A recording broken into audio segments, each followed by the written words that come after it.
আমার মোহাম্মদ আজিজুল ইসলাম। আমার বাড়ি সিলেট বিভাগে। বন্ধুগণ, আমি আমার জীবনের গল্পটা শুরু করার শুরুতে আপনাদেরকে আমার পরিবারের সম্বন্ধে জানিয়ে রাখি। আমার পরিবারে আমি আছি, আমার বাবা আছে, মা আছে, রয়েছে আমার দাদা দাদি সহ আমার বড় 3টা ভাই আর ছোট 2টা বোন। আমরা টোটাল 4 ভাই 2 বোন। আমাদের পরিবারটা সিলেট বিভাগের অদূরে কোনো এক নিম্নবিত্ত এলাকার নিচু এলাকার এক নিম্ন মধ্যবিত্ত পরিবার।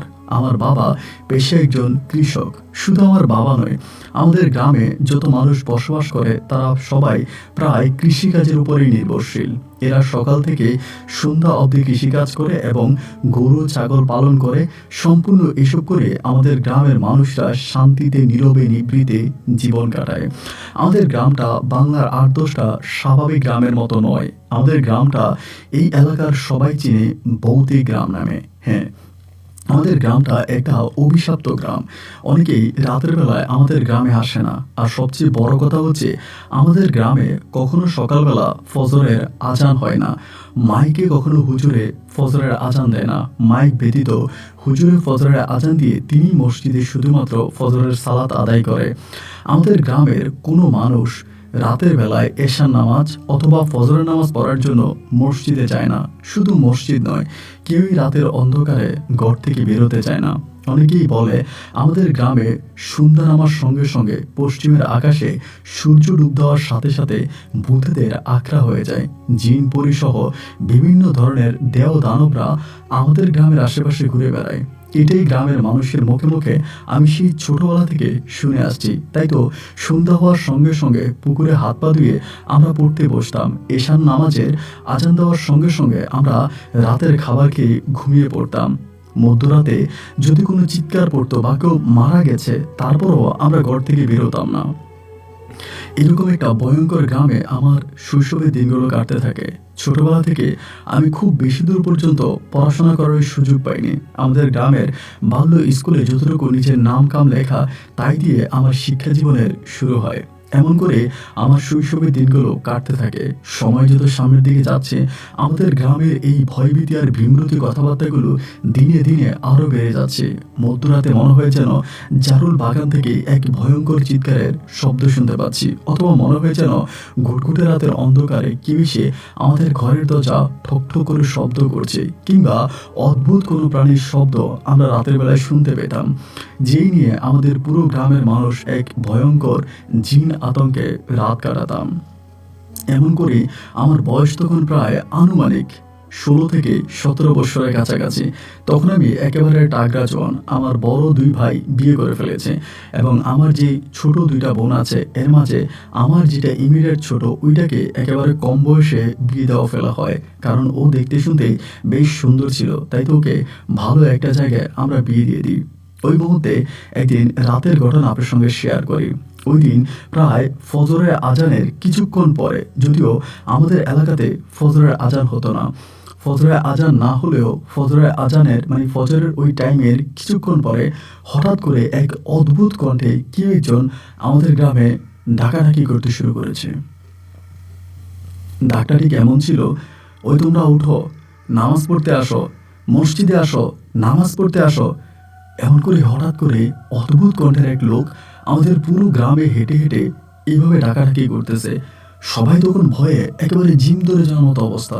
কি ব্যাপার, এত গুড়গুড়ে অন্ধকার রাতের বেলায়, যে রাতে কেউ মরে গেল মানুষ ঘর থেকে বেরোয় না, সে রাতে এরকম অচিন কণ্ঠে কেই বা আমাদেরকে মসজিদের পথে রাখছে। তখন মোবাইলের জামানা ছিল না, তাই তো এক ঘর থেকে আরেক ঘরে ফোন করেও খবর নেওয়ার কোনো সুযোগ নাই যে হঠাৎ করে অদ্ভুত কণ্ঠে এ কোন লোক আমাদের গ্রামে ঢুকে আমাদেরকে ফজরের নামাজের সময় ডাকতেছে, এ কোন সাহসী লোক। সবাই ঘরে ঘরে তখন একই চিন্তা করতেছে, কিন্তু বলেও কেউ ঘরের দরজা খুলছে না। এমন করতে করতে জানালার ফাঁক দিয়ে যখন সূর্যের আলো কিছুটা ঘরে ঢুকলো, ওই মুহূর্তে একে একে মানুষ ঘর থেকে বেরিয়ে আসলো এবং ঘর থেকে বেরিয়ে এসে এই অদ্ভুত লোকটাকে খুঁজে বেড়াচ্ছিল। এখানে সেখানে পাড়া মহল্লায় প্রত্যেকটা জায়গায় লোকটাকে খুঁজে বেড়াচ্ছি, কোথাও থেকে খুঁজে পাওয়া যাচ্ছে না। হঠাৎ করে দেখা গেল আমাদের যে কেন্দ্রীয় মসজিদ আছে, আমাদের মসজিদের সামনে এই লোকটা এক এক ধর্মীয় হুজুরের মতো বসে আছে এবং আমাদের ইমাম সাহেবও ওই লোকটার পাশে দাঁড়িয়ে আছে। একে একে গ্রামের সব মানুষরা তখন মসজিদের সামনে হাজির হলো। ইমাম সাহেবকে জিজ্ঞেস করলো, কি ব্যাপার, এই লোক হঠাৎ করে কোত্থেকে আসলো এবং তিনি আমাদেরকে নামাজের জন্য সকালবেলা ডাকলো, এর পরিচয় কি? ইমাম সাহেব অলস দৃষ্টিতে আমাদের দিকে তাকিয়ে আছে এবং তিনিও একই বাক্যে বলতেছে, এই লোকটা কোত্থেকে আসছে তা আমি নিজেও জানি না, এবং এই লোকটাই সকালবেলা আমার ঘরের দরজায় মানে মসজিদের দরজায় এসে লাথি মেরে বলতেছে, ওই তুই কেমন ইমাম, আজান দিবি না, নামাজ পড়াবি না? কিন্তু আমি ভয়ে মসজিদের গেট খুলি নাই। আমরা সবাই তখন লোকটার কাছে গেলাম। লোকটাকে দেখতে বেশ একজন অলি দরবেশের মতোই মনে হচ্ছে, তাই তো লোকটার প্রতি সম্মান শ্রদ্ধা রেখেই সবাই একে একে জিজ্ঞেস করতেছে, হুজুর, ও হুজুর, আপনি কোত্থেকে এসেছেন, আপনার ঠিকানা কি, আর এখানেই বা কি করছেন? লোকটা কারো কোনো প্রশ্নের জবাব দিচ্ছে না, অদ্ভুতভাবে নিচের দিকে তাকিয়ে আছে। একে একে সবাই জিজ্ঞেস করে, ও হুজুর, বলেন না, আপনি কোথা থেকে এসেছেন, আপনার ঠিকানা কি? কিন্তু অবাক করার বিষয়, তিনি কারোর সঙ্গে কথা বলতে স্বাচ্ছন্দ্য বোধ করে না। একে একে সূর্যমামা পূবের আকাশে প্রায় অনেকটা উঠে দাঁড়িয়ে গেছে। গ্রামের মানুষেরও কাজের ক্ষেত্রে দৌড়াতে হবে, তাই তো সবাই মাঠে কাজ করার জন্য চলে গেল। একে একে সবাই চলে গেল, শুধুমাত্র আমি দাঁড়িয়ে আছি। আমি দাঁড়িয়ে থাকার অনেকক্ষণ পরে আমাদের ইমাম সাহেবও চলে গেছে। যখন আমি দাঁড়িয়ে আছি, লোকটা আমার দিকে তাকিয়ে একটা মুচকি হাসি দিল। আমার ভিতরে কিছুটা ভয়ও লাগলো, আবার ভালোও লাগলো, কারণ এতক্ষণ সবাই দাঁড়িয়ে আছে, কারোর সঙ্গেই কথা বলে না, আমার দিকে তাকালো, আবার একটা মুচকি হাসিও দিল। ভিতরে তখন অনেকটা ভালো লাগা কাজ করলো। আমি তখন খুব সুন্দর করে ওনাকে সালাম দিলাম। উনি আমার সালামের সুন্দর উত্তর নিলেন, হাতে ইশারা করে ওনার পাশে বসতে বললেন। আমি ওনার পাশে বসি।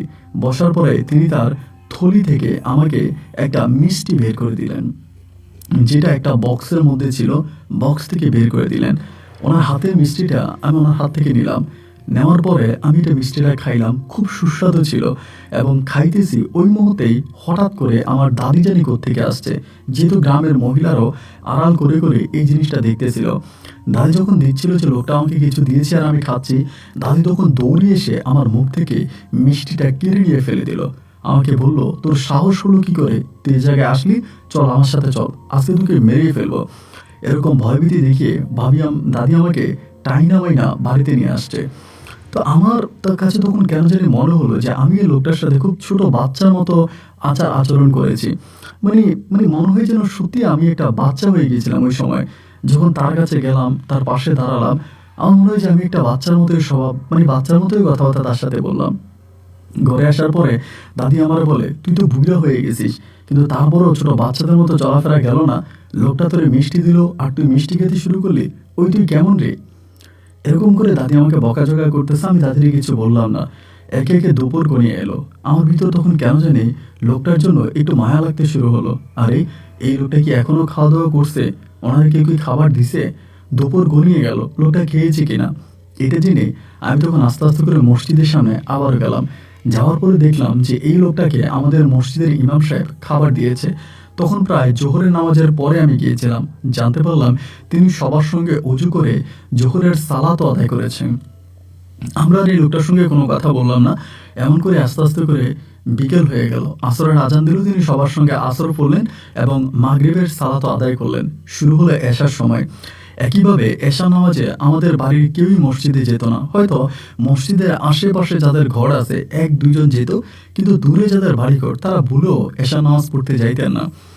লোকটা একইভাবে তখন ঘরের দরজায় গিয়ে ডাকাডাকি করতে শুরু করলো, তোমরা কি মুসলমান না, তোমরা কি মানুষ না, মসজিদে আজান হয়েছে, আল্লাহর পথে ডাকছে, ইমাম সাহেব সালাতের জন্য দাঁড়িয়েছে, তোমরা আসো, তোমরা বেরিয়ে আসো। এই লোকটা যখন নামাজের জন্য ডাকে, তখন কোনোভাবেই মনে হয় না যে তিনি কোনো পাগল। মনে হয় যেন তিনি সুষ্ঠু স্বাভাবিক কোনো মানুষ আমাদেরকে দিনের দাওয়াত দিচ্ছে। তো এশার নামাজের ওই দিন মোটামুটি কিছু লোক বাড়ি থেকে বের হয়েছে, মানে বাসা থেকে বের হয়েছে ওনার ডাকে, এবং একে একে কিছু লোক সালাত আদায় করার জন্য মসজিদেও গিয়েছে। এটা আমাদের গ্রামের প্রথম কোনো রেকর্ড যারা কিনা এশা নামাজে প্রায় এক কাতার মানুষ রয়েছে। আর তারও একমাত্র অবদান ছিল ওই পাগল লোকটার। তার ডাকেই মানুষ ঘর ছেড়ে মসজিদমুখী হয়েছে। এশা নামাজ আদায় করে যে যার মতো করে চলে যাচ্ছে, এবং লোকটা তখন একটা লাঠি হাতে মসজিদের সামনে বসে আছে। অনেকেই তাকে জিজ্ঞেস করতেছে, আপনি কি মসজিদের সামনে বসে থাকবেন নাকি বাড়ির পথে যাবেন, কিছু করবেন? উনি কোনো কিছু বলে না, ওখানেই বসে আছে এবং বসে বসে লাঠিটা হাতে নিয়ে বসে আছে। তো একে একে রাত যেহেতু হয়ে গেছে, এশা নামাজের পরে সবাই তাড়াতাড়ি অন্ধকারে অন্ধকারে হাঁটতে হাঁটতে ঘরে চলে গেছে। আমিও ঘরে চলে গেলাম। সে রাতে কেন যেন আমার ঘুম আসতেছে না, মনের মধ্যে বারবার জাগতেছে ঘটনা কি, ঘটনা কি, এই লোকটা কোত্থেকে এসেছে, তার ঠিকানা কি, আর কেনই বা এরকম করতেছে। এই প্রশ্নগুলো উকিঝুঁকি খেতে খেতে কখন যে ঘুমিয়ে গেছি ঠিক বুঝতেই পারিনি। হঠাৎ করে গতকালকে রাতের মতো আজকে রাতেও একইভাবে লোকটা তার উচ্চ কণ্ঠে সবাইকে ডাকতে শুরু করলো। ফজরের সালাত আদায় করার জন্য তিনি ডাকতেছে, কিন্তু কেউ ঘর থেকে বেরোয় না। উনি এক একটা দরজার সামনে গিয়ে লাথি মারে, ওই নামাজ পড়তে আয়, ওই নামাজ পড়তে আয়, ওই ঘুমাইস না, ওই নামাজ পড়তে আয়। এরকম করে যখন ডাকাডাকি উঠতেছে তখন কিছু মানুষ একেবারে বিরক্ত হয়ে ঘর থেকে উঠছে, মানে ঘর থেকে বেরিয়েছে। লোকটার চেহারা ছিল বেশভূষা এরকম যে তার গায়ে হাত তুলবে বা তারা মারবে, তারা ধমক দিবে, এটা আসলে কারো ভিতরে আসবে না। মানে কারো ভিতরে এরকম কোনো অনুভূতি আসবে না যে লোকটার গায়ে হাত তুলবে বা তার সাথে খারাপ ব্যবহার করবে। তিনি যখন ডাকাডাকি করতেছে তখন আস্তে আস্তে সবাই তখন বেরোচ্ছে ঘর থেকে, একে একে এই ঘর ওই ঘর, ঘর থেকে মানুষ আস্তে আস্তে করে বেরোচ্ছে এবং বের হয়ে একজন দুজন করে তখন নামাজের দিকে যাচ্ছে। অবাক করার বিষয় হলো, এটাই মনে হয় আমাদের গ্রামে দ্বিতীয় ঘটনা যে ফজরের সালাত আদায় করার জন্য মসজিদে অনেক মানুষ হয়েছে। এই শুরু হলো ঘটনা। এরপর থেকে আমাদের গ্রামের আর কোনো মানুষই ফজরের সালাত অথবা এশার নামাজ মসজিদ মিস করে না। তারা সবসময় এশার আজানে মসজিদে চলে যায় এবং ফজরের শব্দ শোনা মাত্রই ঘর থেকে বেরিয়ে যায়। এবং ইমাম সাহেবও তার উচ্চ কণ্ঠে মাইকের মাধ্যমে ফজরের আজানের ফজরা আজান দিত। সবাই তখন একে একে মসজিদের দিকে যাচ্ছিলেন এবং নামাজ পড়তে শুরু করলেন। আমাদের গ্রামের পুরো মানচিত্রটাই পাল্টে গেল। যেখানে সন্ধ্যা হলে এক এক করে ঘরের বাতি নিভে যেত, সেখানে সন্ধ্যার পরে এশা নামাজের জন্য মানুষ প্রস্তুতি নিচ্ছে। ফজরের আজান হতো না, মানুষ এটা সেটার দিকে তাকিয়ে ফজরের সালাত আদায় করত। এখন আমাদের মসজিদে উচ্চ কণ্ঠে ফজরের সালাতের সময় মানুষকে ডাকা হয়, আর মানুষও সেই ডাকে ঘর থেকে বেরিয়ে অজু করে মসজিদে গিয়ে পবিত্র মনে ফজরের সালাত আদায় করে। প্রতিটা মানুষের মনের ভিতরে এক অন্যরকম শান্তি, প্রশান্তি আর ধর্মীয় ভালোবাসা এনে দেয় এই লোকটা। আমরা আদৌ জানি না তার নাম কি। যদি নাম জিজ্ঞেস করতাম তিনি খুব হাসি দিয়ে থাকতেন, তার নাম বলতেন না। একে একে আমাদের গ্রামের প্রায় প্রতিটা মানুষের কাছে এই লোকটা এক উজ্জ্বল নক্ষত্র হয়ে দাঁড়ায়। সবাই লোকটাকে বিশ্বাস করে, সবাই লোকটাকে ভালোবাসে এবং লোকটার এই দেখানো পথ দিয়ে সবাই জীবন পরিচালনা করতে শুরু করে। কেউ লোকটাকে দরবেশ ডাকে, কেউ হুজুর ডাকে এবং এক একজন এক এক ধর্মীয় নামে লোকটাকে ডাকতে থাকে। এবং আমাদের সঙ্গে তখন দেখলাম যে প্রতিটা ঘর থেকে যারা হুজুরকে খাবার দিত তারা এই লোকটাকেও খাবার দিত। হুজুর যেমন খাবার খাইতো এই লোকটাও তেমনি খাবার খাইতো। হুজুরের প্রতি যেমন মানুষের ভালোবাসা ছিল, এই লোকটার প্রতিও মানুষের আরও বেশি ভালোবাসা ছিল।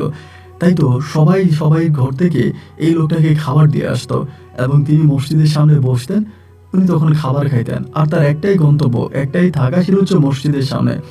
আমাদের মসজিদে যে ইমাম সাহেব আছে তিনি লুঙ্গি দিতেন, তিনি পাঞ্জাবি দিতেন, তার লুঙ্গি আর পাঞ্জাবি পরতেন আর মসজিদের সামনে দিন রাত মিলিয়ে বসে থাকতেন। অনেকের মনে প্রশ্ন জাগে, এই লোকটা ঘুমায় কখন? আমরা আসলে কেউ তাকে ঘুমাতে দেখিনি। রাতের বেলায় তিনি জিকির আজকার করবেন, বাড়িতে বাড়িতে হাঁটবেন, আল্লাহ জিকির করবেন এবং ধর্মীয় গজল গাইবেন এবং দিনের বেলায় একেবারে সকাল থেকে রাত অবধি মসজিদের সামনে বসে থাকবেন। শুধু জোহরের সময় মাঝে মাঝে হুজুরকে বলে আমি গোসল করবো, একটা লুঙ্গি দাও। হুজুর যদি লুঙ্গি দেয় তিনি পুষ্করিণীতে ডুব দিয়ে আসে এবং হুজুরের সঙ্গে খাবার খায়। এভাবেই নিশি দিবানিশিতে আমাদের সময়গুলো কাটতেছে। এক এক করে গ্রামের মানুষ অনেকেই তাকে দরবেশ বলতেও শুরু করে। কেউ কেউ বলে তার মাঝে অলৌকিক ক্ষমতা আছে, তিনি সাধারণ কোনো মানুষ নয়, তিনি আমাদের গ্রামে এসেছে আমাদের গ্রামকে অভিশাপ মুক্ত করার জন্য। তাই তো দেখা যায় কোনো বাচ্চা ঠিকমতো পড়াশোনা করে না, তার জন্য পানি পড়া নিতে ওনার কাছে আসে। অথবা দেখা যায় মধ্যরাতে কোনো মানুষ খারাপ কোনো স্বপ্ন দেখেছে, তখনও তার কাছ থেকে পানি পড়া নিতে হচ্ছে, পানি পড়া নিয়ে যাচ্ছে। দেখা যায় একটা পর্যায়ে তিনি আমাদের গ্রামের একজন দরবেশ মানুষের রূপ দিয়ে দেয়। সবাই আসতেছে, পানি পড়া নিচ্ছে, খাচ্ছে, ভালো হচ্ছে। এরকম অনেক রেকর্ডও আছে। শুধু আমাদের গ্রাম নয়, আমাদের আশেপাশের আরও প্রায় 8-10টা গ্রামের মানুষও দিন থেকে রাত অবধি পর্যন্ত আমাদের গ্রামের এই মসজিদের সামনে ভিড় করে এই হুজুরের মুখের একটু ফু নেওয়ার জন্য, একটু পড়া পানি নেওয়ার জন্য। লোকেরা বলা বলি করে ওনার মুখের ফুতে অনেক জাদু আছে। এবং তিনি বিসমিল্লাহ বলে যদি কোনো পানিতে ফু দেয়, সেটা খেলে মানুষের সমস্ত রোগ থেকে মুক্তি পাওয়া যায়। মানুষের আর কোনো রোগ থাকে না, সমস্ত রোগের নিরাময় এই বিসমিল্লাহ করে ফু দেওয়াটাই। এটাই হচ্ছে ওনার একমাত্র কেরামতি। এই কেরামতি দেখেই মানুষ ওনার ভক্ত হতে শুরু করে। একে একে ওনার কাছে আশেপাশে লাল কাপড় পেঁচানো, ওনাকে ওনার সামনে আসা, ওনাকে হুজুর বলে ডাকা, এবং এক এক ধরনের মানুষ এক এক ধরনের কাহিনী ওনাকে নিয়ে শুরু করলো। এভাবে একদিন দুই দিনের প্রায় 2 বৎসরের মতো অতিবাহিত হয়ে গেল। 2 বৎসর ধরে এই লোকটা আমাদের গ্রামে রয়ে গেল। আমাদের গ্রামের সংস্কৃতির সঙ্গে তিনি খুব ভালোভাবে মিশে গেলেন। 2 বছর পরে তখন একটা জিনিস আমার ভিতর কেমন যেন একটু ডাউট লাগতো। মানে 2 বছর পর্যন্ত সবকিছু ঠিকঠাক ছিল। উনি মসজিদে সালাত আদায় করতেন, ফজরের সময় সবাইকে ডাকতেন, এশার সময় মানুষকে ডাকতেন, এবং গ্রামের মানুষরা ওনাকে খাবার দিতেন, উনি সেই খাবার খাইতেন। প্রায় 2 বছর পরে ওনার এই জীবন যাত্রাটা সম্পূর্ণ পাল্টে গেল। পাল্টে গেল ঠিক এরকম, ওনাকে একটা ঘর বানিয়ে দেওয়া হয়েছে। গ্রামের সবাই মিলে মসজিদের সামনে খুবই সুন্দর একটা ঘর বানিয়ে দিয়েছে। উনি ওই ঘরেই থাকে, ওই ঘরেই ঘুমায়, এবং ওই ঘরে গ্রামের মানুষ খাবার দেয়, আবার ওই ঘরে মানুষ তার কাছ থেকে পানি পড়া নিয়ে যায়। তো একটা সময় দেখা গেল প্রায় 2 বছর পরে তিনি আর নামাজ পড়ার জন্য মসজিদে আসে না। উনি যখন নামাজ পড়ার জন্য মসজিদে আসে না, তখন সবাই মিলে চিন্তা করতে শুরু করলো, কি ব্যাপার, এই লোকটা মসজিদে আসে না কেন? অনেকেই তখন বলা বলি করতেছে, ওনারা তো দরবেশ, ওনারা তো উলিয়া উলিয়া, ওনাদের নামাজ হাঁটার মধ্যে, ওনাদের নামাজ ইশারার মধ্যে, এই জন্য মনে হয় তারা নামাজ পড়তে হয় না, তিনি আর মসজিদে আসে না। এমনটাই সবাই তখন বলা বলি করতেছে। এক বাক্যে সবাই বলে বসলো যে না, তিনি এখন আর মানে মসজিদে এসে নামাজ আদায় করে না, কিন্তু তিনি তার ঘরে নামাজ আদায় করে। অবাক করার বিষয় হলো কি ভাই, তখন দেখা যায় তিনি ঘরের দরজা খুলতেন না। মানুষরা যদি খুব ভিড়াভিড়ি করতেন, তখন তিনি জানালা দিয়ে পানি পড়া দিতেন, এবং খাবার দাবার যা দিতেন সবই জানালা দিয়ে ঘরে নিয়ে যেতেন। ওনার ঘরের মধ্যে ওনার জন্য একটা টয়লেটও বানানো হয়। উনি সেই টয়লেটেই যাচ্ছেন এবং মানুষের দেওয়া খাবার খাচ্ছেন, এবং সারাটা দিনে উনি ঘরের ভিতরে বসে থাকে। তখন থেকে আমার মনে একটু ডাউট ঢুকে গেল, কি ব্যাপার, লোকটা নামাজ কেন পড়ে না, নামাজ কেন পড়তে আসে না? ইনি যেমনই ধর্ম মানে যেমনই উনি দরবেশ হোক আর যাই হোক, ওনাকে তো নামাজ পড়তে হবে। নামাজ পড়া ছাড়া তো আর একটা মানুষ ধর্মগুরু হতে পারে না। উনি নামাজ না পড়ে কিভাবে উনি অলি হলেন, দরবেশ হলেন? এই প্রশ্নগুলো আমি তখন প্রচুর প্রশ্নবিদ্ধ করতো।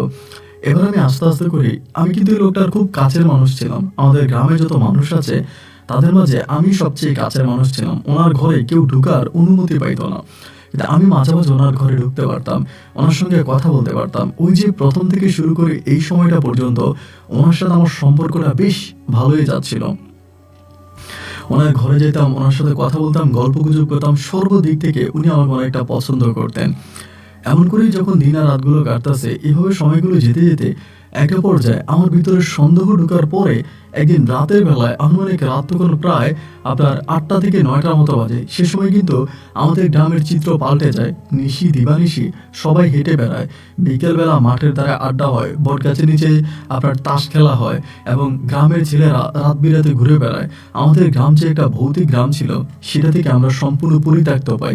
আমরা ফজরের সালাতও পড়ি, জোহরের আপনার এশা নামাজও পড়ি, আর কোনো সমস্যা নেই।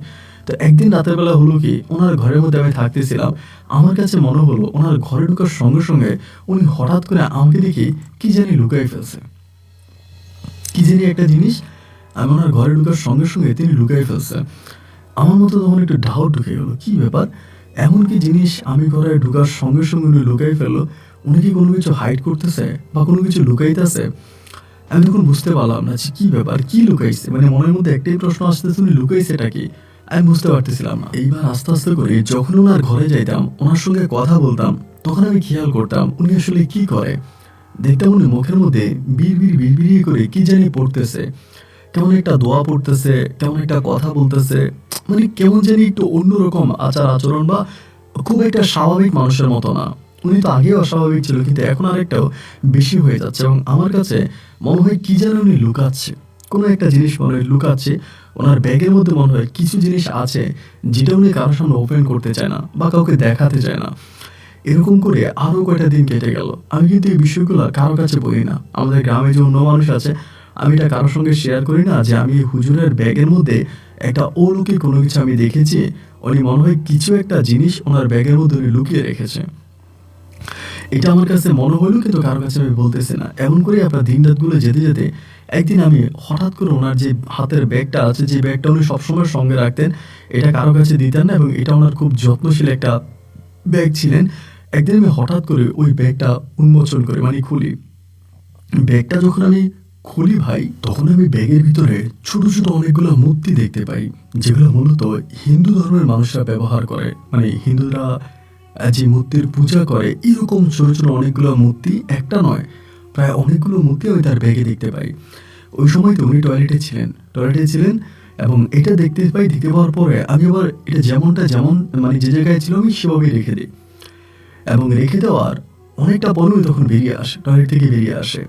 আমি তখন ভয় পাইতেছিলাম যে উনি আবার দেখে গেছে কিনা, কারণ এরা তো আবার অনেক কিছু বুঝতে পারে, মানে ওদের তো আবার অন্যরকম ক্ষমতা আছে। তবে চিন্তা করতেছি না জানি আবার দেখে ফেলে, এবং দেখলে তো আর আমাকে আস্ত রাখবে না, আমার সঙ্গে ঝামেলা করবে। তারপরে দেখলাম যে না, উনি বুঝতে পারে নাই। বুঝতে না পাওয়ার পরে আমি রাতের বেলায় চলে আসছি ঘরে এসে এই বিষয়টা আমি কাউরেই জানাই না। আমার দাদি বা আমার বাবা মা যারাই আছে, আমি কারো কাছে এই বিষয়টা বলি না যে আমি এমন একটা জিনিস ওনার করে দেখে আসছি। আমার টার্গেট হচ্ছে যে আসলে উনি এটা দিয়ে কি করে। ওই সময় আমার একটা প্রেমিকাও ছিল, এটা আপনাকে বলতে ভুলে গিয়েছিলাম। আমি যেই গ্রামে থাকি সেই গ্রামে মণি রানী নামের একটা হিন্দু মেয়ের সাথে আমার প্রেমের সম্পর্ক ছিল। মেয়েটা হিন্দু ছিল, কিন্তু তার সঙ্গে আমার খুব ভালো একটা প্রেমের সম্পর্ক ছিল। তো আমি তাকেও এই মানে ওনার কথা বলি নাই, মানে ওনার ব্যাগে যে আমি এটা দেখছি আমি ওকেও বলি নাই। এভাবে আমি আস্তে আস্তে করে ওনাকে অ্যানালাইসিস করতে শুরু করেছি, উনি আসলে কি করে এই জিনিসগুলো দিয়ে। একদিন, ২ দিন, ৩ দিন করে সময়গুলো যত সামনের দিকে যাচ্ছে, একটা পর্যায়ে আমি বুঝতে পারলাম যে তিনি মূলত এগুলোর পূজা করে।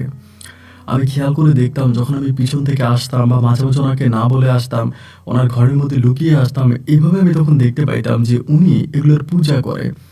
বিভিন্ন ধরনের ধর্মীয় যে জিনিসগুলো আছে এগুলোর উনি পূজা করতেন। তো আমার ভিতর তখন একটা প্রশ্ন জাগলো যে কী ব্যাপার, এই লোকটা তো মূলত কোনো মুসলিম না।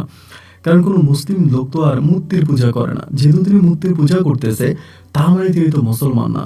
যদি তিনি মুসলমানই না হবেন, তাহলে আমাদের গ্রামের সমস্ত মানুষগুলোকে কেন ধর্মের প্রতি এভাবে উজ্জীবিত করলেন? কেন বা আমরা যারা সন্ধ্যার পরে ঘর থেকে বেরোতাম না, আমাদেরকে ফজরের নামাজ পড়ানো শিখিয়েছেন, এশার নামাজের সময় মসজিদে এনেছেন, উনি মূলত এই কাজগুলো কেন করেছেন? তিনি যদি কোনো মুসলিম মানুষ নাই হবেন, তবে মুসলিম ধর্মের প্রতি ওনার এই প্রেম ভালোবাসা কেন? উনি কেনই বা এটা করলেন? এই প্রশ্নগুলো আমার নিজেকে নিজে প্রশ্নবিদ্ধ করতেছি, কিন্তু কারো কাছে বলি না। একদম নিজের মাঝে লুকিয়ে রাখছি, পরিবার পরিজন কারো কাছে বলতেছি না। আরো সামনের দিকে কি হয় সেটা দেখার অপেক্ষা আছে। তো অনেকগুলো দিন আমি এগুলো দেখতাম। একদিন আমি ওনাকে জিজ্ঞেস করলাম যে হুজুর, কিছু মনে করবেন আপনাকে একটা ছোট্ট কথা জিজ্ঞেস করি? বলে হ্যাঁ করো। আমি বললাম, আপনি তো কারো কাছে আপনার ঠিকানা বলেন না। আপনি ঠিকানা বলেন না কেন? আপনার তো কোনো না কোনো ঠিকানা আছে এবং এই ঠিকানা আপনি নিজেও জানেন, তা আপনি এটা কারো কাছে বলেন না কেন? বললে কি হবে? উনি বলে, আমার ঠিকানা বললে তোমরা কেউ চিনবা না। আমি বললাম, চিনবো না ঠিক আছে, তারপর আপনি বলেন না। উনি বলে, না আমি বলবো না। তখন আমি ওনাকে আরেকটা প্রশ্ন করি, আমি পরে বুঝি যে প্রশ্নটা করা আমার ঠিক হয়নি। এমনকি সেকেন্ড টাইম আবার প্রশ্ন করে, আচ্ছা আপনি কি মুসলমান? এবং এই প্রশ্নটা করাতে ওনার মনে খুব সন্দেহ ঢুকে যায়, এবং এই প্রশ্নটা করাতে উনি আমাকে আর ওনার ঘরে আসতে দেয় না। আগে যেরকম ওনার ঘরে আসতে দিত, ওনার ঘরে বসতে দিত, আমার সঙ্গে কথা বলতেন, সব বিষয় আমার সঙ্গে ওপেন আলোচনা করতেন। বাট এখন দেখা গেল যে উনি আর আমাকে ঘরে আসতে দেয় না। আমি যদি ঘরে যেতে চাই বা ওনার সঙ্গে কোনো বিষয়ে কথা বলতে চাই, উনি আমাকে স্কিপ করে। মানে মানে সবার মতো করে আমাকে নিয়ে গেছে, আর পার্সোনাল কোনো মানুষ হিসেবে উনি তখন আমাকে নেয়নি। আমাকে এই পথে দেখলে উনি ওই পথে চলে যায়, আমার সঙ্গে কোনো বিষয়ে কথা বলতে চায় না। কেমন জানি আমি পুরোপুরি বুঝতে পারলাম যে উনি আমাকে অবহেলা করার চেষ্টা করতেছে এবং সে অবহেলাই করে যাচ্ছে। তো উনি যদি আমাকে অবহেলা করে, আমি আর ওনাকে কোনো কিছু বাড়তি বা আর অন্য কোনো কিছু বললাম না। ওনার ওই অবহেলার দৃষ্টিতে আমি থেকে গেলাম। কিন্তু এই প্রশ্নটা তখন একে একে আমি সর্বপ্রথম আমার যে প্রেমিকা আছে মনি, আমি মনিকে বিষয়টা বললাম। আমি মনিকে বললাম, মনি, আমাদের গ্রামে যে একজন হুজুর আছে, হিন্দু মানে মুসলিম সবাই মিলে যাকে মানে বা যাকে সবাই অনেক করে, এই লোকটা কিন্তু আসলে মূলত মুসলমান না, তিনি একটা হিন্দু লোক। এটা বলাতে মনি আমার উপর খেপে গেছে। এই তুমি কি বললা? লোকটা সবাইকে নামাজের জন্য ডাকতো, মসজিদে নিয়ে যেত, নামাজ পড়তো, এবং এমনই একটা ভালো মনের মানুষ ছিল, এমন একটা ভালো লোক ছিল, আর তুমি বলতেছো তিনি নাকি মুসলিম না? এটা কেন বলতেছো? আমি বললাম, কেন বলতেছি? এটা তো আসলে এই পর্যন্ত কারো কাছে বলি নাই, কিন্তু তোমার কাছে আমি বলি শোনো। আমি তো লোকটার ঘরে যাইতাম, ওনার সাথে আমার সম্পর্ক অনেক ভালো ছিল। আমি খুব ভালো সম্পর্ক ওনার সাথে আমার ছিল। তো আমি ওনার ঘরে যাওয়ার পরে যেটা দেখতে পাইলাম যে ওনার ঘরের ভিতরে অনেকগুলো ছোট ছোট মূর্তি আছে। মনি তখন আমার বলে, কি বললে এটা তুমি? আমি বললাম, আমি সত্যিই বললাম, আমি নিজের চোখে দেখছি ওনার ঘরের ভিতর অনেকগুলো মূর্তি আছে এবং আমি শিওর যে উনি এগুলোর পূজা করে, উনি মূর্তির পূজা করে। আমাকে মনে বলতেছে যে উনি একজন মুসলিম মানুষে কেন মূর্তির পূজা করবে? আমি বললাম, উনি আদৌ কি মুসলিম? সেটা তো আমার বিশ্বাস হয় না। মনিকে এই কথাটা বলার পরে মনি আবার একটু পেট পাতলা মেয়ে, ওর পেটের ভিতরে কোনো কথা থাকে না। ও তখন করে কি, ওর হিন্দু যে দাদি আছে মানে ঠাকুমা আছে, ঠাকুমার কাছে তখন বলে দেয় যে এমন এমন ঘটনা। ওর ঠাকুমা তখন আমাকে জিজ্ঞেস করে যে আজিজুল, এমন এমন ঘটনা মনি আমারে বললো, এটা কি সত্যি? তা আমি ওর ঠাকুমারে তখন বললাম যে না, এটা সত্যি না। মানে আমি তখন জিনিসটা লুকাইলাম যে আমি আর কারোর কাছে বলবো না। কিন্তু এইসব কথা তো আর ধামাচাপা থাকে না, এটা একে একে মোটামুটি প্রায় সবাই জেনে যায়। সবাই জেনে যাওয়ার পরে এবার আমার দাদি আমারে ধরে। দাদি আমারে ধরে জিজ্ঞেস করে, ইরে তুই যে এত বড় একটা হুজুরের নামে এমন সব কথাগুলো গ্রামে বলে বেড়ালি বা সবার কাছে যে কথাগুলো বলতেছিস, এগুলোর আজও কোনো বাস্তব ভিত্তি আছে কিনা? যদি এটার কোনো বাস্তব ভিত্তি না থাকে, যদি লোকটা আসলে এরকম না হয়, তাহলে কিন্তু তোর খবর আছে। তাহলে কিন্তু গ্রামের মানুষ তোকে মাইয়া এই গ্রাম থেকে বের করে দিবে। এটা এক কথা। আর দ্বিতীয় কথা হচ্ছে, এই লোকটা একজন দরবেশ, তিনি একজন অলি, এবং ওনার দরবেশ মানে ওনার ওই অভিশাপে তুই ধ্বংস হয়ে যাবে। আমি তখন একটা হাসি দিয়ে বললাম, দাদি, দরবেশ কি কখনো মূর্তির পূজা করে? আমার দাদি আমার বলে, কি বললি? আমি বললাম, হ্যাঁ, আমারে বলো তুমি, দরবেশ কি কখনো মাটির পূজা করে? আমার দাদি বলে, না, করে না। আমি বললাম, উনি করে। আমি দেখেছি ওনার ব্যাগের মধ্যে, আমি নিচে অনেকগুলো মূর্তি দেখেছি। আমার দাদি বলে, তার মানে কি তুই সত্যিই বলতেছিস? আমি বললাম, হ্যাঁ, আমি সত্যিই বলতেছি। আমি এতদিন পর্যন্ত এটা লুকিয়েছিলাম, কারোর কাছে বলতে চাই নাই। আজকে যেহেতু এটা নিয়ে এত কথা উঠতেছে বা এত তুমি জিজ্ঞেস করতেছ, তখন আর লুকিয়ে লাভ কি? এবার সত্যিটা না হয়ে বলেই দিলাম, আমি নিজের চোখে দেখছি ওনার ব্যাগের মধ্যে এমন এমন মূর্তি আছে। দাদি তখন এই খবরটা আমার বড় ভাই সহ গ্রামের আরো কিছু লোকজনকে জানালো। এবার একদিন মসজিদের যে ইমাম আছে, উনি আমাকে একদিন ডাক দিয়া মসজিদে নিয়ে আমাকে জিজ্ঞেস করলো যে, আজিজুল ভাই, আপনি যে এমন এমন কথা বলতেছেন গ্রামে, এটা কি আদৌ সত্যি কিনা? আমি বললাম, জি সত্যি। ওনার ব্যাগের মধ্যে এমন মাটির মূর্তি আছে, আমি নিজের চোখে দেখছি, উনি এটার পূজা করে। একথা বলার পরে সব গ্রামের মানুষ তখন একত্রিত হয়ে গেল আমার কথার উপরে ভিত্তি করে। আমার কথার উপরে ভিত্তি করে সবাই একসাথ হলো এবং ওনার ঘরে সবাই তখন যাচাই শুরু করলো। সবাই আমার কথাটাকে কিছুটা বিশ্বাস করে নিল এই কারণে যে উনি তখন আর নামাজ পড়ে না, মসজিদে যায় না, দিনের কাজ করে না, এবং এক সম্পূর্ণ ব্যতিক্রম ধর্মী জীবন উনি করতেছে। তা সবার মনেই তখন সাধারণত প্রশ্ন জাগলো যে এই লোকটা তাই এরকম করে কেন? হঠাৎ করে কেন নামাজ ছেড়ে দেবে? যে মানুষটা আমাদেরকে মসজিদে নামাজ শিখাইলো, সে মানুষটা এখন নিজেই নামাজ পড়ে না। এই বলে সবাই তখন ওনার ঘরে চার্জ করতে শুরু করলো। কিন্তু অবাক করার বিষয় হলো, ওনার পুরোটা ঘর চার্জ করেও কোথাও একটা মূর্তি পাওয়া গেল না। যে ব্যাগের ভিতরে ওনার মূর্তি ছিল, ওই ব্যাগটাও তখন ফাঁকা ছিল, ব্যাগের মধ্যে কোনো কিছু ছিল না। এবার গ্রামের সবাইকে উনি প্রশ্ন করলেন যে কেন এইটা আপনারা কেন করলেন এবং এটা কেন চেক করলেন? তো সবাই বলতেছে যে আমরা এমন এমন শুনছি আপনার ব্যাগের মধ্যে নাকি এমন এমন জিনিস আছে, এইটা আমাদেরকে আজিজুল বলছিল, আমরা আজিজুলের মুখ থেকে এটা শুনেছি। এবং এই কথা বলা মাত্রই তখন হলো কি, মানে উনি বলতেছে যে না, আজিজুল ভুল বলেছে, আমি আসলে কোনো মাটির পূজা করি না, এটা মিথ্যা কথা। গ্রামের মানুষ তখন আমার উপরে ক্ষিপ্ত হয়ে গেল এবং এতটাই ক্ষিপ্ত হলো, ওই সময় তারা আমাদের ঘর বাড়ি ভেঙে দিবে। মানে আমাদের যে বসত ভিটে আছে, আমাদের যে ঘর বাড়ি আছে, এগুলো ভেঙে আমাদেরকে গ্রাম থেকে উচ্ছেদ করে দেবে। আমি কেন একজন ধর্মের গুরুর নামে, একজন ধর্মীয় মানুষের নামে আমি কেন এত বড় মিথ্যা অপবাদ দিয়েছি, এবং তারা আমাকে পুরো গ্রাম থেকে বের করে দিবে, আমাদের পরিবার পরিজনকে। যাই হোক, সবশেষ আমাদের গ্রামের মোড়ল বলেই বসলো যে আজিজুল যেন আর কোনোদিন এই গ্রামে আসতে না পারে, আজিজুলকে সম্পূর্ণভাবে এই গ্রাম থেকে বের করে দেওয়া হোক। এবং সেই মুহূর্তে আমাকে আমাদের গ্রাম থেকে পরিপূর্ণভাবে বের করে দিল। কেন আমি হুজুরের নামে এত বড় মিথ্যা অপবাদ দিলাম, মিথ্যা কথা বললাম, যার কারণে আমাকে তখন গ্রাম থেকে বের করে দিছে। গ্রাম থেকে বের করে দেওয়ার পরে আমি তখন আশ্রয় নিয়েছি আমার নানু বাড়িতে। আমাদের গ্রাম থেকে আমার নানু বাড়ির গ্রামটা বেশ দূরে ছিল না, প্রায় কাছাকাছি ছিল। সেখানে যাওয়ার পরে আমার নানি বেঁচে ছিল, কিন্তু নানা মারা গেছে। নানি আমারে বলতেছে, তুই এত বড় একটা পাপের কাজ কেন করলি? যে হুজুরকে 10 গ্রামের মানুষ সিজদা করে ওনাকে মানে, ওনার কথায় উঠে বসে, তুই এই হুজুরের নামে এত বড় একটা মিথ্যা অপবাদ দিয়ে দিলি। আমি নানিকে উচ্চস্বরে বলতেছি, ও নানি, আমি এক বিন্দুর জন্য তোমাকে মিথ্যা কথা বলি নাই। আমি নিজের চোখে দেখেছি ওনার ঘরে মূর্তি আছে এবং উনি মূর্তির পূজা করে। নানি আমারে বলল, এই কথাটা একবার বলছিস আর বলিস না। এখন তো গ্রামের মানুষ তোর উপরে খেপেছে বলে তুই গ্রাম ছাড়া হয়েছিস, কিন্তু হুজুর যদি তোর উপরে খেপে যায় তবে তুই দুনিয়া ছাড়া হয়ে যাবি, তুই ধ্বংস হয়ে যাবি। আমি কাউরেই বিশ্বাস করাতে পারলাম না যে ওনার ব্যাগের মধ্যে আমি মাটির মূর্তি দেখেছি। কেউ আর আমার কথা বিশ্বাস করে না। আমি কাউকেই বিশ্বাস করাতে পারলাম না। মনের ভিতরে রাগ আর ক্ষোভ নিয়ে তখন নানু বাড়িতে আমার বিষণ্ণতার দিনগুলো কাটতেছিল। মনির সাথে দেখা নেই, কথা নেই, মানসিকভাবে যেন পাগল হয়ে যাচ্ছিলাম। মনিকে একটা নজর দেখার জন্য আমি তখন বেকুল হয়ে যাচ্ছিলাম। এভাবে 1 দিন 2 দিন 3 দিন 4 দিন করে সময়গুলো কাটতে কাটতে প্রায় মাসখানেক পরে এবার মনি আমার সঙ্গে দেখা করার জন্য আমার নানু বাড়িতে আসে। মনির সঙ্গে আমার সম্পর্কটা ছিল খুবই গভীর। ও আমাকে অনেক ভালোবাসতো, আমি ওকে ভালোবাসতাম। আসলে মূলত ও নিজেও এর আগে আসার চেষ্টা করেছিল, কিন্তু সুযোগ পায়নি। গ্রামের মানুষ আমার সঙ্গে পুরো একঘোড়া করে দিয়েছে। গ্রামের কেউ যেন, ইভেন আমার বাবা মাও যেন আমার সঙ্গে কথা না বলতে পারে, তারা এমন সব নিয়ম নীতি করে ফেলেছে। তো বেশ চুরি করে গ্রাম থেকে বেরিয়ে এক রাতে মনি আমার সঙ্গে দেখা করতে আসে এবং এসে মনি আমাকে বলে, তুমি কি জানো একটা সত্য কথা? আমি বললাম, কি? মনি বলে, তুমি যেটা বলেছ এটা সত্যি। আমি বললাম, কি সত্যি? বলে, লোকটা আসলেই হিন্দু। আমি বললাম, কি বলো তুমি? আমি তো ওনার হাতে মূর্তি দেখেছি, ওনার ব্যাগে মূর্তি দেখেছি এবং উনি পূজা করে সেটাও দেখেছি, কিন্তু তুমি কি এরকম কোনো কিছু দেখেছো? ও বলে, না, আমি এরকম কোনো কিছু দেখি নাই, তবে আমি আরও কয়েকটা আলামত দেখেছিলাম এই লোকটার, এবং বাকি আলামতগুলো দেখে আমি শিওর হয়ে গেলাম যে তিনি আসলে হিন্দু। আমি বললাম, তিনি যদি হিন্দু হয়ে থাকে তবে তা আমরা প্রমাণ করবো কেমন করে?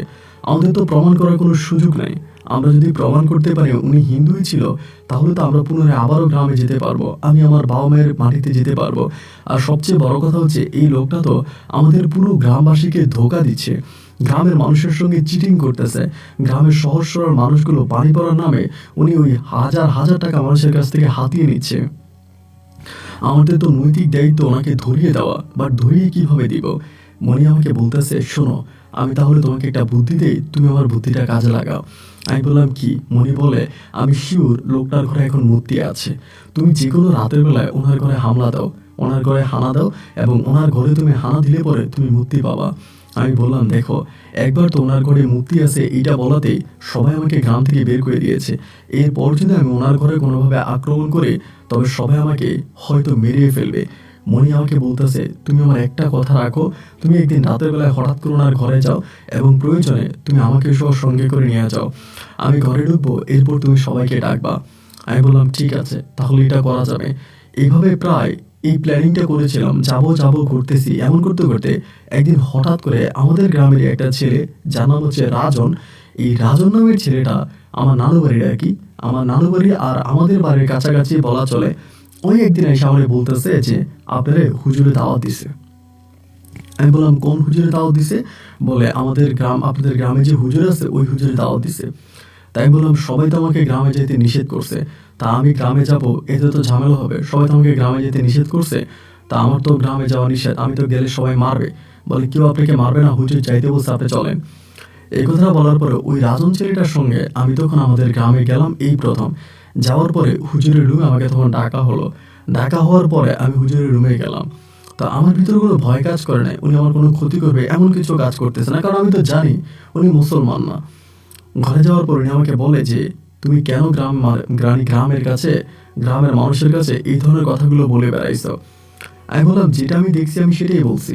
উনি বলে, না, তুমি কিছু দেখো নাই, তুমি যেটা দেখেছো সেটা ভুল দেখেছো। আমি তোমাকে গ্রামে থাকার ব্যবস্থা করে দিব, তুমি আগে যেমন গ্রামে ছিলা এখনো গ্রামে থাকবা, কিন্তু আমার শর্ত হচ্ছে তুমি সবার কাছে বলবা যে তুমি ভুল দেখেছো, তুমি মিথ্যে, তুমি ভুল দেখেছো, এটা তুমি সবার কাছে বলবা। যদি এটা তুমি সবার কাছে বলতে পারো তাহলে আমি তোমাকে আবারও গ্রামে থাকার ব্যবস্থা করে দিব। আমি তখন চিন্তা করলাম যে আমাকে আগে গ্রামে আসতে হবে, আমাকে আগে গ্রামে ঢুকতে হবে, কারণ গ্রামে না ঢুকার আগ পর্যন্ত আমি কারো কাছে এটা প্রমাণ করাইতে পারবো না যে উনি মাটির পূজা করে। আগে আমাকে গ্রামে আসতে হবে, এর পরেটা পরে। আমি তখন ওনার ওই প্রস্তাবে রাজি হয়ে গেলাম যে ঠিক আছে, আপনি যদি আমাকে গ্রামে থাকার ব্যবস্থা করে দেন তাহলে আমি সবার কাছে বলবো যে আপনি মাটির পূজা করেন নাই, এটা আমি ভুল দেখেছি, আমি এটা সবার কাছে বলবো। বলে, সত্যি যদি তুমি বলো তাহলে আমি গ্রামের সবাইকে ডেকে তোমাকে থাকার ব্যবস্থা করবো। যে ঠিক আছে। পরে তুমি রাজনকে দিয়ে উনি নিজেও মোটামুটি গ্রামের লোকজনকে ডাকাইলো, ডাকায় বললো যে আজিজুল একটা ভুল করছে এবং সে তার ভুলের স্বীকারোক্তি দিয়েছে, তারা তোমরা কেউ আর এই গ্রাম থেকে বিতাড়িত করো না। আমি চাই না আমার মতো একটা মানুষের জন্য রাজন গ্রাম মানে আজিজুল গ্রাম ছাড়া হোক, ও গ্রামে থাকবে এবং সবাই তোমরা ওনারা আর কেউ কোনো কিছু বলবা না। এইটা বলার পরে হুজুর যখন বলে দিল, গ্রামের সবাই তখন মেনে গেল যে হ্যাঁ ঠিক আছে, উনি যেটা বলেছে এটা ঠিক আছে। আমি পুনরায় আবারও গ্রামে থাকতে শুরু করলাম। এদিক দিয়ে মনির সঙ্গে আমার এক কথা দুই কথা প্রতিনিয়ত হইতেছে এবং হইতে হইতে হইতে হইতে একটা সময় হলো কি, মনি আর আমি একদিন রাতের বেলায় মানে গভীর রাতে মনি আর আমি গেছিলাম ওনার ঘরে ধরবো এবং ওনাকে ওভাবে অ্যাটাক করবো, করে তারপরে পুরো গ্রামবাসীর সামনে ওনাকে আমরা মানে অ্যাটাক করবো। রাতের বেলায় গেছিলাম। রাতের বেলা যাওয়ার পরে আমরা তখন বেড়ার ফাঁক দিয়ে ওনার ঘরে তাকিয়ে দেখলাম উনি সম্পূর্ণভাবে মানে মাটির পূজা করতেছে। এটা মনিও দেখছে, এটা আমিও দেখছি, মানে আমাদের দুজনের চোখের সামনে উনি মাটির পূজা করতেছে, আমরা দেখছি। তো ওনার মানে ঘরটা ছিল মসজিদের ঠিক কাছাকাছি, এই জন্য আসলে কেউ রাতের বেলা ওই জায়গাটাতে খুব বেশি একটা যাইতো না। পরে মনি আমাকে বলে, একটা কাজ করো, আগে ওনারা আমরা ডাক দিয়ে জিজ্ঞেস করি, কারণ উনি এখন হাতে নাতে ধরা খাইবে। যদি উনি না মানে তখন আমরা গ্রামের সবাইকে ডাকবো, তুমি ওনার দরজায় নক করো, মানে ওনাকে দরজায় খুলতে বললো। মনি বলার পরে আমি তখন চিৎকার করলাম না বা গ্রামবাসী ডাকলাম না, দরজায় গিয়ে দরজা নক করছি, করার পর উনি দরজা খুলছে। আমি ভিতরে গেছি। উনি বলে, এত রাতের বেলায় তোমরা আমার ঘরে কেন আসছো? আমি বলি, আমরা তো দেখছি উনি কোথায় লুকাইছে। তখন ওই লুকানো জায়গা থেকে আমরা এই মাটির মূর্তিগুলোকে বের করলাম এবং সেখানে আরো কিছু হিন্দু ধর্মের বইও ছিল। তাই বললাম যে এগুলা কি? উনি তখন বলে, এগুলো তোমাদের জানার দরকার কি? আমি তখন বললাম, তাহলে কি এখন পুরো গ্রামবাসীকে ডেকে দেখাবো যে আপনি ধর্মের নামে মানুষকে ধোকা দিচ্ছেন? উনি তখন আমাকে বলে, এটা করো না। আমি বললাম, কেন করবো না? আপনি এটা কেন করতেছেন? আপনি কেন পুরো গ্রামবাসীকে ধোকা দিচ্ছেন? আপনি তো মুসলমান না, কিন্তু মুসলমান সেজে কেন আপনি এত বড় ক্ষতি করছেন আমাদের গ্রামের? উনি বলে, বুকে হাত দিয়ে বলো তো, সত্যি কি আমি তোমাদের গ্রামের ক্ষতি করছি নাকি তোমাদের গ্রামের উপকার করছি? আমি তখন বললাম, উপকার যা করেছেন তার থেকে তো বেশি এখন ক্ষতি করতেছেন। উনি বলে, তোমরা তো সন্ধ্যার পরে কেউ ঘর থেকে বেরোতা না, সবাই গভীর রাতে ঘরের দরজায় খিল মেরে বসে থাকতা। রাতের বেলায় তোমরা এশার নামাজ পড়তা না, তোমরা ফজরের নামাজ পড়তা না। আমি তোমাদের গ্রামবাসীকে ফজরের নামাজ পড়ানো শিখাইছি, এশার নামাজ পড়ানো শিখাইছি, আমি তোমাদের জন্য এত কিছু করছি, তারপরেও কি তোমরা বলবা আমি খারাপ? আমি বললাম যে, তো এখন আপনি এটা কেন করতেছেন? যখন জিজ্ঞেস করলাম এখন আপনি এটা কেন করতেছেন, তখন তিনি বলে, করতেছি এই কারণে, কারণ আমি মূলত একজন হিন্দু ধর্মের মানুষ। আমি বললাম, মানে? বলে, হ্যাঁ, আমি মূলত একজন হিন্দু ধর্মের মানুষ এবং আমি মাছ বিক্রি করি। আমার বাড়ি চট্টগ্রামে, আমি একজন মাছ বিক্রেতা। আমি বললাম, আপনি হিন্দু ধর্মের মানুষ, আপনি মাছ বিক্রেতা, তো আপনি নামাজ সালাত, আপনি মসজিদে যাইতেন, সবাইকে ডাকতেন, এসব কি ছিল? উনি বলে, এসব আমার কাজ ছিল না। আমি বললাম, আপনার কাজ ছিল না তো কার কাজ ছিল? বলে, আমার বন্ধুর কাজ। আমি বললাম, আপনার বন্ধু? কি আপনার বন্ধু? উনি বলে, তোমরা যদি শুনতে চাও তোমাদেরকে বলি, তবে সত্যিটা বলে আমি চলে যাব। আমিও চাই না এই গ্রামের মানুষকে আর ধোকা দেওয়ার জন্য। আমার ধর্ম মানুষকে ধোকা দেওয়া শিখায়নি। আমাদের হিন্দু ধর্মেও কাউকে ধোকা দেওয়াটা ভগবান ভালো চোখে দেখে না। আমি তোমাকে সত্যি করে বলি, তাহলে শোনো, আমি চলে গেল যেন ওই গ্রামবাসী আমাকে ভুল না বুঝে, এই জন্য আমি সত্যিটা তোমাদেরকে বলে যাই। আমি বললাম, ঠিক আছে, বলেন তাহলে। উনি তখন বলে, ওনার বাড়ি চট্টগ্রামেরই এক প্রত্যন্ত এলাকার এবং পেশায় তিনি একজন মাছ বিক্রেতা। তার গ্রামের পাশেই ছিল একটা মানে খাল, সে খাল থেকে তিনি মাছ ধরতেন এবং মাছ ধরে সেটা তিনি বিক্রি করতেন। এটাই ছিল তার পেশা এবং সেই খালে মাছ ধরা, মাছ বিক্রি করা, এমন করতে করতে তার সঙ্গে একটা মুসলিম জিনের পরিচয় হয়, যে জিনটার নাম ছিল মোসেন আবদুল্লাহ। তো ওই আবদুল্লাহ নাকি তারে বলছিল যে মুসলিম হওয়ার জন্য। তিনি বলে, আমার ওই মুসলিম জিন বন্ধুটা আমাকে বারবার বলেছে মুসলিম হওয়ার জন্য। সে আমাকে বলে, তুই মুসলমান হয়ে যা, তুই তো এখন জেলে মাছ ধরিস, খালে মাছ ধরিস, এটা বিক্রি করিস, সবাই তোকে খারাপ নজরে দেখে, তোকে সবাই জাল্লা বলে ডাকে এবং ছোট নজরে দেখে। তুই যদি মুসলিম হয়ে যাস তাহলে সবার চোখে তোর সম্মান বেড়ে যাবে, সবাই তোকে অনেক সম্মান করবে, অনেক শ্রদ্ধা করবে, তোর জীবনে অনেক ভালো থাকবে। আমরা বললাম, তারপর? তিনি বলে, তারপর আমি আমার বন্ধুর কথা শুনি নাই, ওকে বারবার বলেছি যে না, আমাদের পূর্বপুরুষ সবাই হিন্দু, আমিও হিন্দু ধর্মের মধ্যেই থাকবো, আমি মুসলমান হব না। এবং আমার ওই বন্ধু তখন আমাকে খাবার দিত, এটা দিত, ওইটা দিত। রাতের অন্ধকারে মাছ ধরা অবস্থায় খালে এসে আমার সঙ্গে দেখা করত। তার মাথায় ছিল পাঞ্জাবি, গায়ে ছিল সাদা পোশাক এবং সে একজন খাঁটি মুসলিম ছিলেন। এবং খাঁটি মুসলিম জিন ছিলেন। তা আমি তারে বারবার বলতাম যে না আমি করবো না। সে আমাকে বারবার করতো, তুই একবার মুসলিম হয়ে দেখ, তোর সম্মান কত বেড়ে যায়, সবাই তোকে কতটা সম্মান করে। আমি বলেছি না, আমার পূর্বপুরুষ হিন্দু, আমি হিন্দুই থাকবো। এমন করে তার কথা না শোনাতে একটা পর্যায়ে সে আমার উপরে ভর করে। আর সে যখন আমার উপরে ভর করে তখন আমার মধ্যে আর আমি থাকি না। সে আমাকে যেমন করে পরিচালনা করে আমি তেমন করে পরিচালিত হই, এবং একটা সময় সেই আমাকে তোমাদের অজপাড়াগাঁয়ে নিয়ে আসে। আমি তোমাদের অজপাড়াগাঁয়ে আসি, এবং মূলত আমি যে কাজগুলো করেছিলাম তখন আমার কোনো হিতাহিত জ্ঞান ছিল না। আমার জীবনে 2 বছর কি হয়েছে এর কোনো কিছু আমার মনে নাই। তোমরা গ্রামের সবাই যখন আমাকে সম্মান করতে শুরু করেছ, আমাকে লাইনের পর লাইন মানুষ ধরে দেখতেছ, পানি পড়া নিচ্ছ আমার কাছ থেকে, আমাকে এতটা সম্মান শ্রদ্ধা ভক্তা দিচ্ছ, ওই সময়ের ভিতরে আস্তে আস্তে করে আমার এই জিন বন্ধুটা আমার শরীর থেকে একটু একটু করে সরতে শুরু করে। এক রাতের বেলায় সে আমার শরীর থেকে সম্পূর্ণরূপে সরে যায়, এবং সরে গিয়ে আমি বাস্তব, আমার নাম ছিল হারাধন পাল, আমি তখন মূলত হারাধন পাল হয়ে যাই। আমার শরীর থেকে সরে যায়। সরে যাওয়ার পর আমি আমার বন্ধুরে জিজ্ঞেস করলাম, কি ব্যাপার, আমি এখানে কেন? তখন আমার বন্ধু আমাকে বললো যে আমার জীবন থেকে 2 বছর কেটে গেছে, আমি 2 বছর এই অজপাড়াগাঁয়ে ছিলাম। আমি আমার বন্ধুর মুখ থেকে তখন এই 2 বছরের কথা জানতে পারি। জানতে পারার পর আমার বন্ধু বলে, আমি 2 বছর তোকে জোর করে মুসলিম বানিয়ে রেখেছিলাম, এবং তোর দ্বারা এই গ্রামবাসীকে আমি অভিশপ্ত গ্রাম থেকে মুক্তি দিয়েছি। এখন আমি তোর জীবন থেকে চলে যাব, আমি আর তোর কাছে আসবো না। প্রয়োজন হলে হয়তো আসবো, কিন্তু না আসার চেষ্টা আমি করব।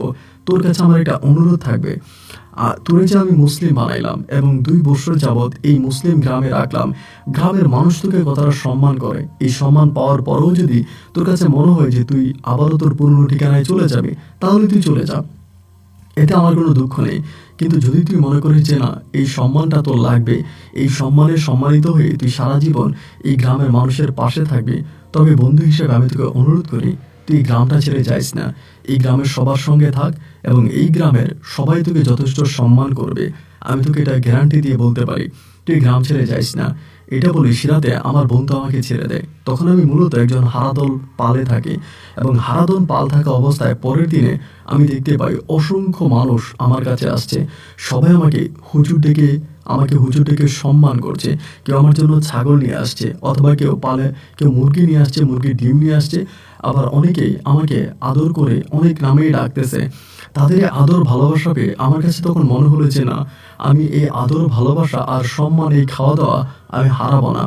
যার জন্য আমার উপর থেকে ওই জিনটা, মুসলিম জিনটা চলে যাওয়ার পরেও আমি তখনও এই ধর্মের অভিনয় করে যাচ্ছিলাম, এবং তাদের কাছ থেকে টাকা পয়সা নিচ্ছিলাম। আমি পেশায় খুব গরিব ছিলাম, আমি জেলে ছিলাম, আমার ওরকম টাকা পয়সা ছিল না। যার জন্য গ্রামবাসীর কাছ থেকে আমি অনেক টাকা পয়সাও নিয়েছি। এই সমস্ত টাকা পয়সা নিয়েছি, আর গোপনে গোপনে আমার বাপ দাদার যে ধর্ম আছে সেই ধর্ম আমি পালন করেছি। আমি আমার ধর্মের সাথেও কোনো অবমাননা করিনি, আমি আমার ধর্ম প্রতিনিয়ত পালন করে গিয়েছি। এখন আমার কাছে মনে হচ্ছে আমি যেন দুটো ধর্মকেই ধোঁকা দিচ্ছি। আমি একজন হিন্দু ধর্মের ছেলে, আমার বাপ দাদা পূর্বপুরুষ সবাই হিন্দু, আমাদের ধর্ম ভালো ধর্ম, আমাদের ধর্মের ভিতরে এটা নয় যে আমরা কোনো মুসলিমকে ধোঁকা দিব। আমার কাছে মনে হয় আমি আমার ভগবানের কথাও রাখিনি, আমি মুসলিমকে ধোঁকা দিচ্ছি, এটাও আমার অপরাধ। যার জন্য এই গ্রামের মানুষের কাছে আমি এখন বলতেও পারি না যে আমি মূলত একজন হিন্দু, আমার নাম হারাধন পাল, এবং এটাকে বিশ্বাস করবে কি করবে না তাও জানি না। গ্রামবাসীর সত্যিটা জানলে হয়তো আমাকে মেরে এই গ্রাম থেকে তাড়িয়ে দিবে। এই মুহূর্তে আমি কি করব কোনো উপায় বুদ্ধি পাচ্ছিলাম না। তাই তো সর্বশেষ আমি তোমাদের কাছে সত্যিটা প্রকাশ করে দিলাম। এবং এই কথা বলে তিনি তখন বলে, আমি এই গ্রাম থেকে চলে যাব। আমি তখন বললাম যে কি বলেন, এখন মধ্যরাত, আপনি এত রাতে কোথায় যাবেন? উনি বলে, হ্যাঁ, আমি সকালে সূর্যের উদয় হওয়ার আগেই এই গ্রাম থেকে বিদায় নিব।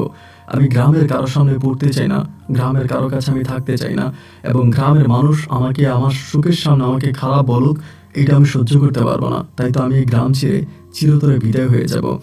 আমি তখন বললাম, দেখেন, আপনি যেটা করেছেন সেটা আপনি অপরাধ করেছেন, আপনার অপরাধ আপনি স্বীকার করেছেন। আর আমাদের ধর্মে একটা নিয়ম আছে, কোনো মানুষ যদি তার অপরাধ স্বীকার করে তবে আল্লাহ তাকে মাফ করে দেয়।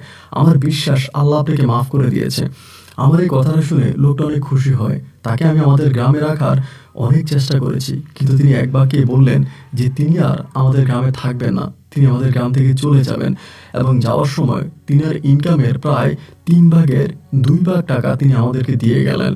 তার ইনকামের 3/2 টাকা তিনি আমাকে দিয়ে গেলেন। দিয়ে গিয়ে বললেন যে তোমাদের গ্রামের এই মসজিদটা অনেক ভাঙা, গ্রামের মসজিদটার অবস্থা অনেক খারাপ এবং এই গ্রামে যারা নামাজ পড়তে আসে তারা এই ভাঙা মসজিদে নামাজ পড়ে, বৃষ্টি হলে বৃষ্টির পানি পড়ে এবং মসজিদটা খুবই খারাপ অবস্থায় আছে। আমি যে টাকাগুলো দিলাম এই টাকাগুলো দিয়ে তুমি মসজিদটার কাজ করাবা এবং অবশিষ্ট যে টাকাটা আছে সেটা নিয়ে আমি আমার পরিবার পরিজন দিয়ে বেশ কষ্ট করে আমি আমার বাকি জীবনটা কাটাই দিব।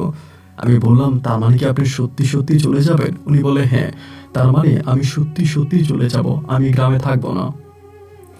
আমি তখন বললাম, আপনি কি আপনার ঠিকানা বলে যাবেন না? উনি বলে, হ্যাঁ, আমি আমার ঠিকানাটা তোমাদেরকে বলে যাই। এই লোকটা এত সুন্দর হাতের লেখা ছিল ভাই, আপনি বিশ্বাস করবেন না। উনি যখন মানুষকে মানে দোয়াগুলো লিখে দিতেন, মানে আরবি ভাষা উনি লিখতেন, ওনার হাতের লেখা এত সুন্দর ছিল। কিন্তু অবাক বিষয় হচ্ছে, সেদিন যখন আমি ওনাকে ওনার ঠিকানা লিখতে বললাম কাগজে, উনি ওনার ঠিকানা লিখতে পারছেন না। আমি বললাম, ঠিকানা লেখেন না। উনি ঠিকানা লিখতে পারছে না। তো ঠিকানা যখন লিখতে পারছে না, আমি তখন নিজের হাতে ওনার ঠিকানাটা লিখে দিলাম। সেরাতেই উনি আমাদের গ্রাম থেকে চিরতরে বিদায় হয়ে গেল। ওনার ঘরে উনি ঘরটা বন্ধ করে উনি বেরিয়ে গেল ওনার সমস্ত কিছু নিয়ে। আমি তখন মনিরে বললাম, কি করা যায়? মনি বলে, আমি ঘরে যাই, তুমি ঘরে যাও, এটা কালকে চিন্তা করা যাবে। মনি তখন তার মতো করে চলে গেল। আমি তখন ঘরে গেলাম। সকালবেলায় পুরো গ্রামের ভিতরে চিৎকার পড়ে গেল, হায় হায়, হুজুরকে আর পাওয়া যাচ্ছে না। সবাই একবারকে বলে উঠলো, কি ব্যাপার, হুজুর কোথায় গেল? হুজুর আমাদের গ্রামের জন্য এত কিছু করলো, আমাদের এত উপকার করলো, আমাদেরকে অভিশাপ মুক্ত করলো, তাহলে এখন হুজুর কোথায় গেল? সবাই হুজুরকে খোঁজার জন্য পাগল হয়ে গেল, কিন্তু কেউ আর হুজুরের সন্ধান পাচ্ছে না। আর উনিও যাওয়ার সময় ওনার যত ধর্মীয় জিনিস ছিল, ওনার ওই হিন্দু ধর্মের, উনি সবকিছু নিয়ে চলে গেছে। ওনার কাছে আর কোনো কিছুই রইল না। একে একে সবাই তখন ওনার ঘরের ভিতরে ঢুকলো, ওনার জিনিসপত্র চেক করতে শুরু করলো, কিন্তু ওনাকে আর খুঁজে পেল না। সবাই আমাকে জিজ্ঞেস করলো, বা অনেকেই জিজ্ঞেস করলো যে হুজুরের সঙ্গে কারো কোনো যোগাযোগ আছে কিনা, বা হুজুর কাউকে কোনো কিছু বলে গেছে কিনা। কিন্তু আমি এটা কারো কাছেই বলি নাই। উনি চলে যাওয়ার পরে আমাদের গ্রামটা কেন জানি আবারও সেই আগের মতো হয়ে যাচ্ছিল। একে একে গ্রামের ভিতরে এক অন্যরকম কষ্ট কাজ করতে শুরু করে। আমি খুব খেয়াল করে দেখতাম যে দিনের পর দিন মানুষ ওনার ঘরের দরজায় এসে বসে থাকতো। উনি কোনো একদিন ফিরে আসবে এই আশায় পুরো গ্রামবাসী অপেক্ষায় থাকতো। এভাবে সময়গুলো কাটতে কাটতে আমরা কিন্তু সত্যি কথা বলতে গ্রামের কারো কাছেই বিষয়টা জানাইনি। গ্রামের যত মানুষ আছে সবার কাছে বিষয়টা আমরা লুকিয়েছি, কাউকেই বলি নাই। এইভাবে সময়গুলো কাটতে কাটতে একটা পর্যায়ে হঠাৎ করে মনির বিয়ে ঠিক হয়ে যায়। তখন ওদের হিন্দু ধর্ম রীতি অনুযায়ী ওদের গোত্রের সাথে মিল দেখে একটা ছেলের সঙ্গে ওর বিয়ে ঠিক হয়।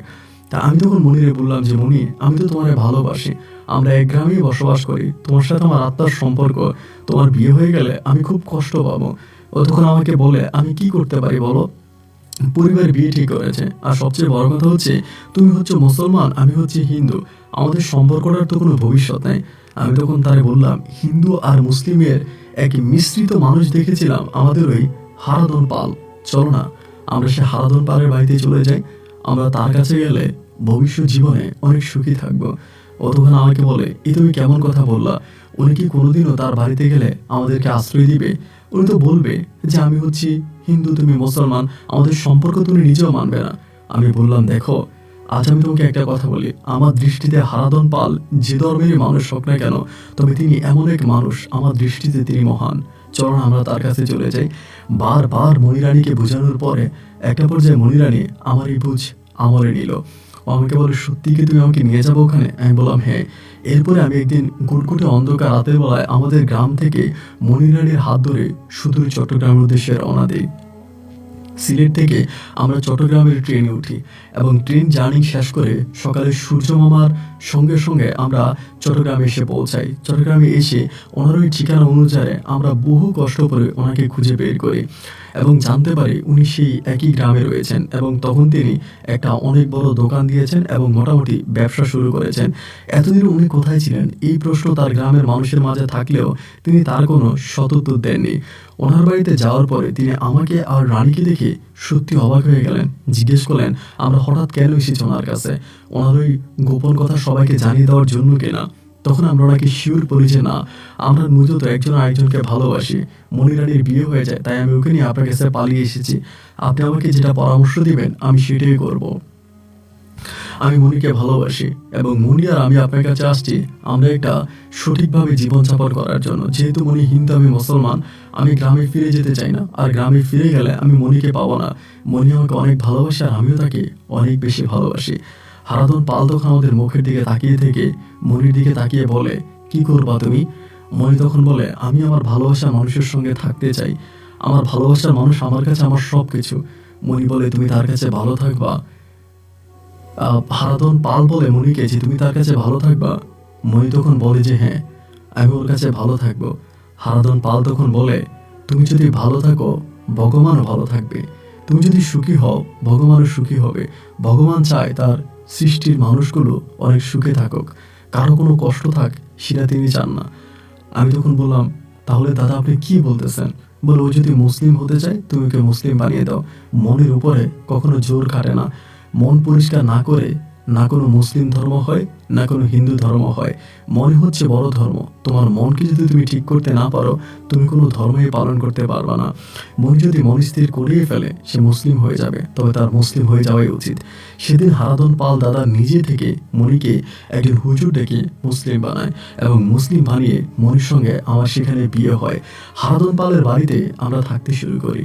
একদিন দুই দিন নয়, টানা 4 বছর আমি হারাধন পালের বাড়িতে ছিলাম। ওনার দোকানে আমি কাজ করেছি এবং উনি আমাকে মাস শেষে মাইনে দিয়েছে।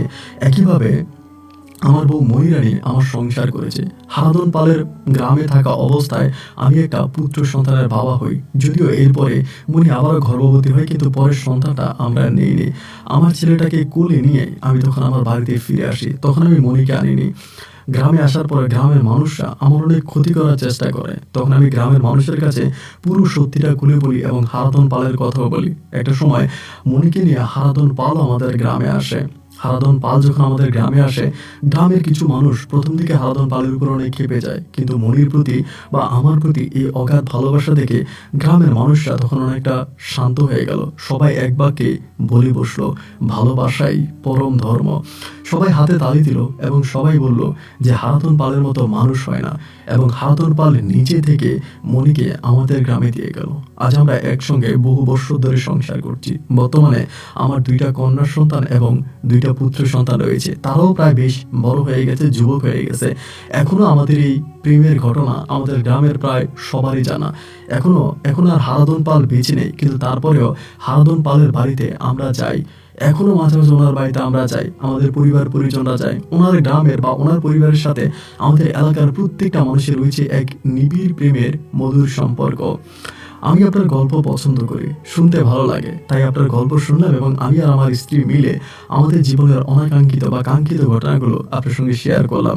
আপনি যদি আমাদের গল্পটা রেকর্ড করেন কোনো এক বৃষ্টির রাতে জানালা খুলে জানালার পাশে শুয়ে শুয়ে আমি আর আমার স্ত্রী আমাদের জীবনের গল্পটা শুনলে সত্যি অনেক খুশি হব। আপনার জন্য দোয়া ভালোবাসা রইল। আল্লাহ আপনাকে নেক হায়াত দান করুক। আপনি ভালো থাকেন,